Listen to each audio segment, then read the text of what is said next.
Hi, I'm Ace, your tutor at UScore Academy. Let's learn area and perimeter together, step by step.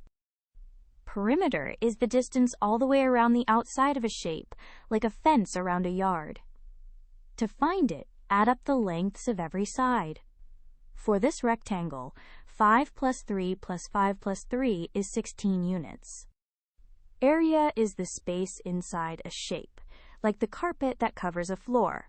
For a rectangle, multiply the length by the width. 5 times 3 is 15, so the area is 15 square units.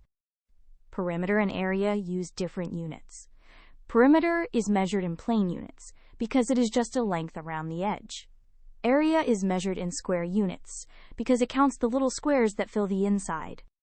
Let's do a rectangle that is 6 by 2. For perimeter, add all the sides. 6 plus 2 plus 6 plus 2 is 16 units.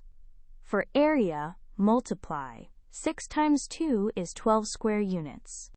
So here is the big idea. Perimeter is the distance around, so add up all the sides. Area is the space inside, so multiply length by width. Remember, area uses square units.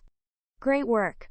Keep practicing with Ace at UScoreAcademy.com for free lessons, worked examples, and practice.